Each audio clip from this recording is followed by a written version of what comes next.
afternoon. Welcome back to my YouTube channel.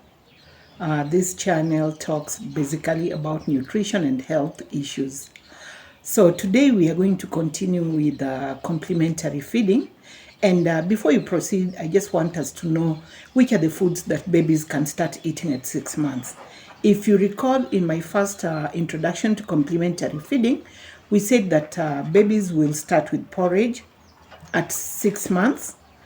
They'll be taking like 2 tablespoons to 3 tablespoons per day, twice per day, and then they continue breastfeeding. Then as they progress, when the child gets used to the porridge, you are now going to start giving them half a cup of porridge or half a cup of the bowl.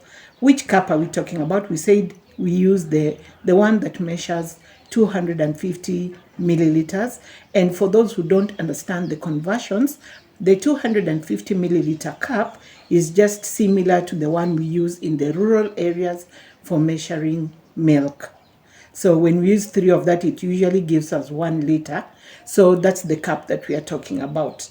So when the baby reaches 7 months, we said now you can start introducing mashed foods, and you start with 1 food at a time so that you can be able to observe whether the child has any allergies. If the child has any constipation, you'd be able to detect which food, when you give to the baby, they constipate or they have allergies or they have diarrhea. So you introduce 1 food at a time. Now, I want us to look at the different foods because people have been asking me. First of all, when you're starting with porridge, which porridge are we supposed to use? There are those mothers who mix so many ingredients. They mix millet, they mix maize, they mix cassava, all those things. You find that flour for making porridge has like 7 to 8 ingredients. That is not correct. What you're supposed to do, if you have to mix the cereals, they should not be more than 2. If you're going to use maize and millet, that should be enough. And if you're going to add any protein, it shouldn't be milk, because a baby who is below 1 year is not supposed to take cow's milk. So when you look at the packaging and it's written dried skimmed milk, do not use that, because already that is cow's milk. Some others will ask, where am I going to get the milk for the baby? That baby will still be getting milk from you, from your breast. So let us look at the different types of flours. If you get flour that has got soya, please do not use that flour. And again, you find that many babies, when they're given plain millet, they will constipate. So we advise, millet is rich in nutrients. It's also rich in iron. So you can add a little of the maize flour, which is easier to digest, so that the baby does not constipate. And we also encourage fermentation of that flour, because when you ferment the flour, digestion is easier, and also most of the nutrients are released for the baby to be able to absorb and digest. So if you can ferment the porridge just kidogo, like maybe you ferment overnight, that would be able to release the nutrients. So we are not saying you ferment to the extent that it becomes alcoholic. Then you can also use cassava flour. Maybe you can mix it with something else, like maybe millet or cassava sorghum, cassava maize, but do not mix so many cereals. We have nutrients, anti-nutrients that are called phytates. So they bind some of the nutrients which are very important for the baby, like the calcium. Therefore, you find many children who use those kind of flours, with time they develop rickets because they do not have enough of the macronutrients that they're supposed to get to build their bones. So use a maximum of 2 cereals. And then we are saying that if you have to use a protein, it's not really very necessary that you add a protein to the porridge. But if you want to add, we would say maybe you add some groundnuts, but again, you'd need to know the portions. How much groundnuts, how much of the cereal. So the proportions usually is 1 part of the groundnut to 3 parts of the cereal. What do I mean by 1 part to 3? It means if you're using a cup to measure the groundnuts, of course, we will not encourage you to use a cup. I'm going to explain why. So I'm just giving an example. If you're going to use 1 cup of groundnuts, you'll measure 3 cups, the same cup of whatever cereal you've decided to use. If you're using a mix of maize and millet, you're going to measure 3 cups of that against 1 cup of groundnuts. Now, the reason why we would not encourage the use of so much groundnuts, if you grind flour that is going to last more than 1 week, remember the groundnuts have got some oil and they're likely to become rancid.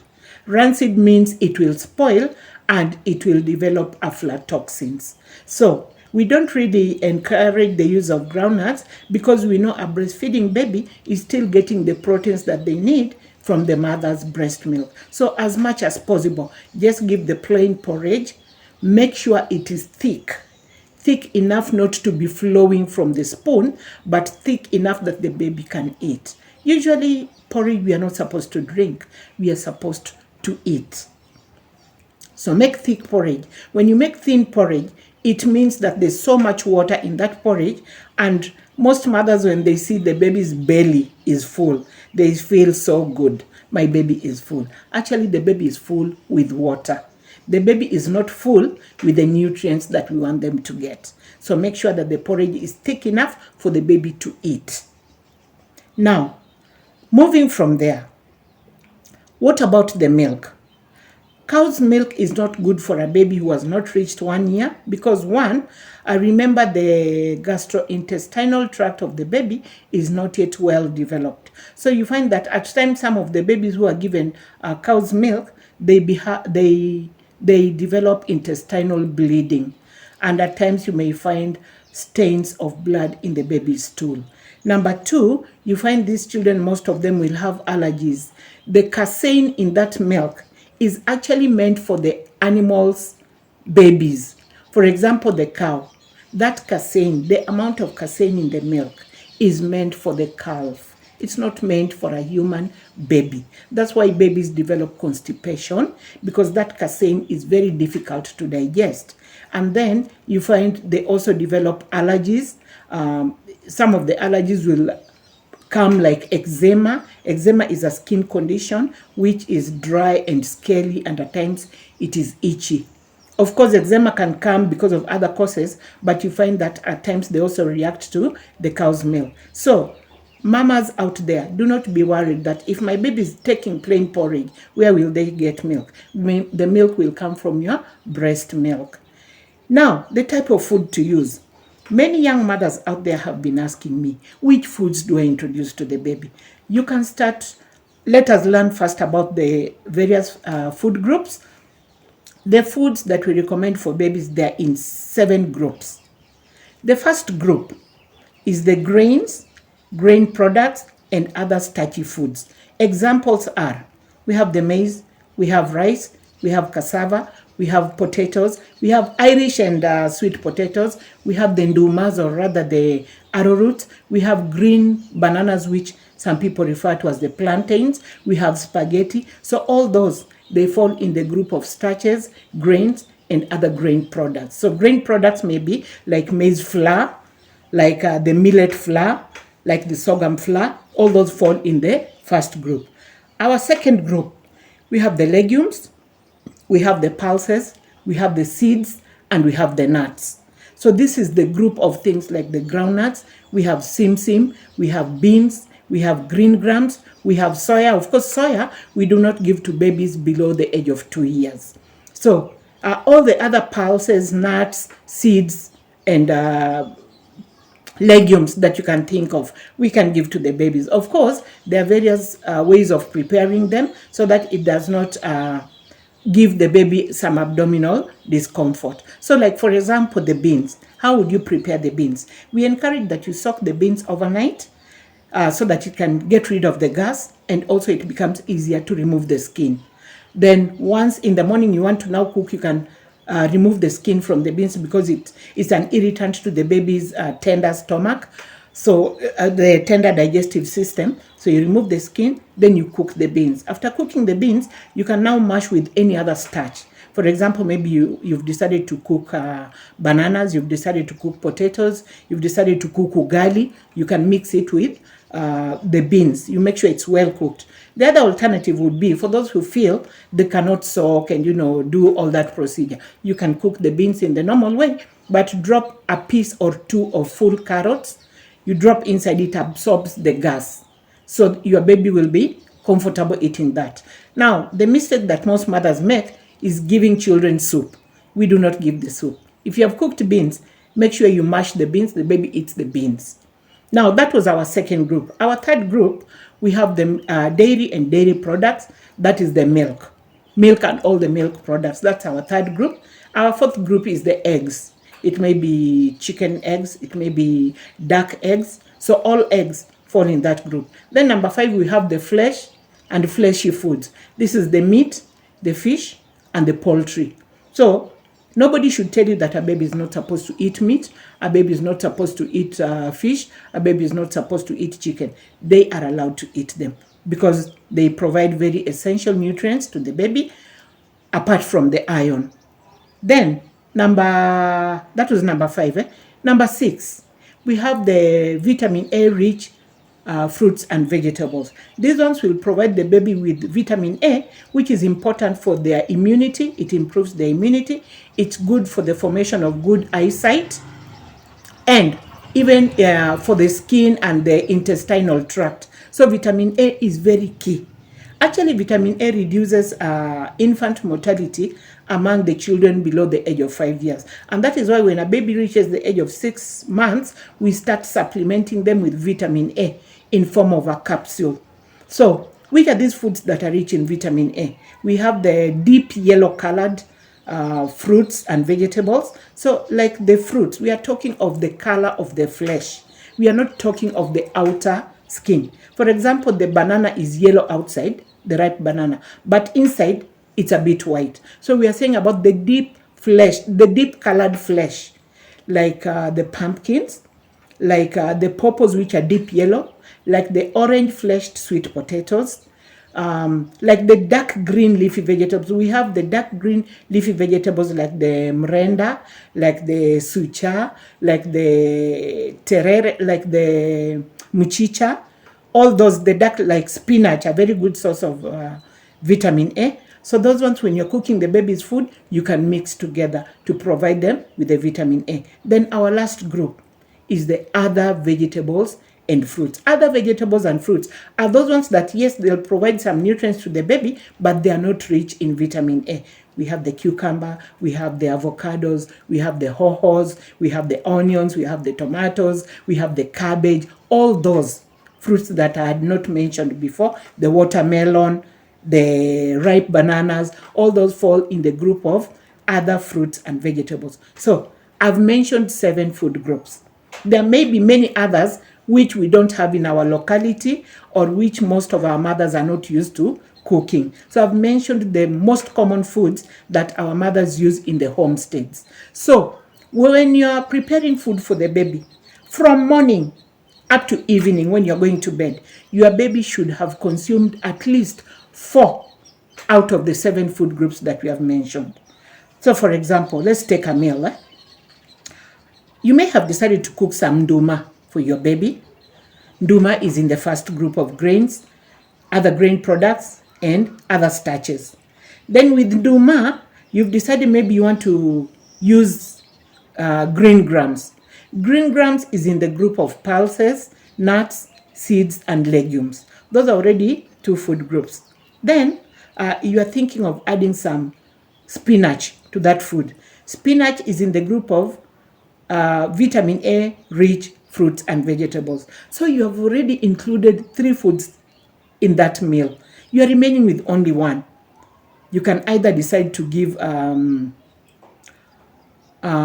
which are the other food groups that we have not mixed. So we have mixed the grains, grain products. We have put the vitamin A rich. We have already added the legumes. You can add maybe some meat.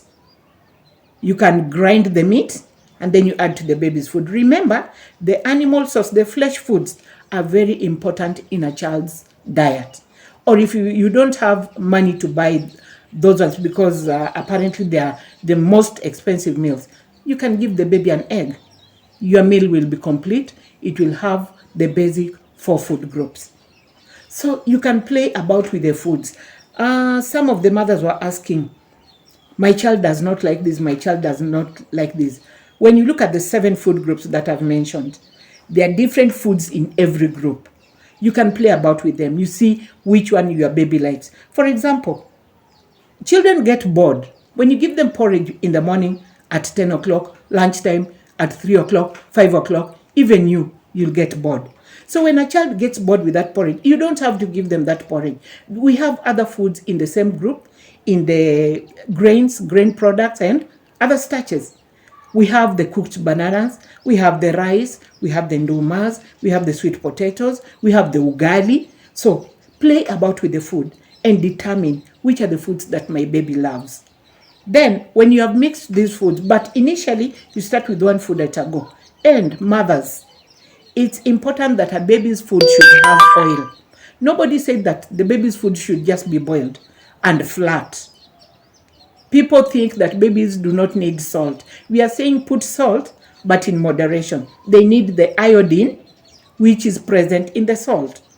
They need the oil for the fat-soluble vitamins. We have vitamin A, we have vitamin D, we have vitamin E, and vitamin K. All these vitamins, they are fat-soluble. Some of them are found in vegetables, some of them are found in the animal plants, and in the things like liver, the animal food, not animal plant. Animal foods like liver, very rich in vitamin A, but without oil, that vitamin will not be absorbed in the body. So always make sure that your baby's food is something that you can also eat. And that is why we say, when a baby progresses, they have reached the age of 1 year, they can eat from the family pot. You don't have to cook separately. You are cooking the baby's food and you are cooking the family food. Just cook the family food, get the babies out, then you modify depending on the age of the child. If the child has not developed, has not grown teeth, they cannot chew. So you get the food from the family pot, you modify either by grinding, mashing, or blending, and then you give to the baby. But make sure the food does not have spices. Make sure the food does not have too much oil. Make sure it doesn't have too much salt. Then we are good to go. For example, you prepared githeri, and you are wondering, how will my 7-month-old baby eat githeri? It's very simple. You remove the beans, which are already well cooked. Then you prepare some, maybe 2 pieces of green bananas.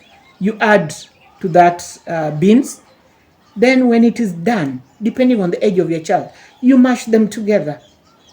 Then the other question which mothers have is about adding milk to the food. Remember I said a child should take cow's milk at 1 year. Yes, there are times when a child is discontinued from breastfeeding, maybe because the mother has passed away or the mother became so sick that her milk dried up.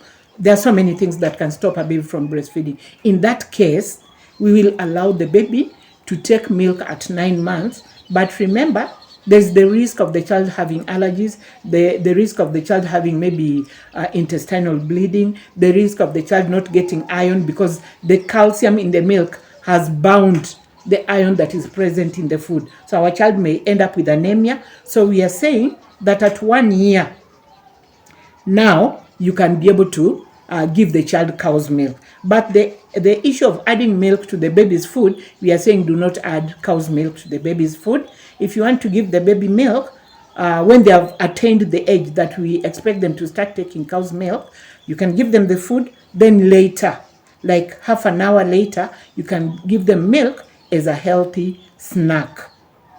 So about the frequency of feeding, I think we talked about that when I introduced complementary feeding. We said at 7 to 8 months, you feed the child 3 times a day and they continue breastfeeding. At 9 to 11 months, you feed the child 3 times a day, but you introduce 2 healthy snacks in between. Healthy snacks can be in the form of fruits, it can be in the form of porridge, it can be in the form of milk.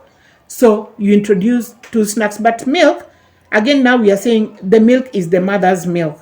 The cow's milk we will introduce maybe from 9 months up to 1 year.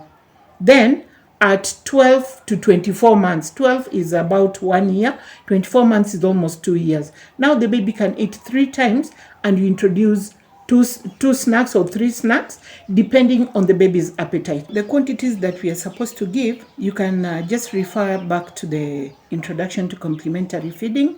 And in case of any questions about complementary feeding, we will still talk about complementary feeding. I'll be able to answer your questions. So thank you for watching. Thank you for subscribing, liking, and please share these videos with your friends, with your colleagues who may be in need of such information. Thank you. Keep it here.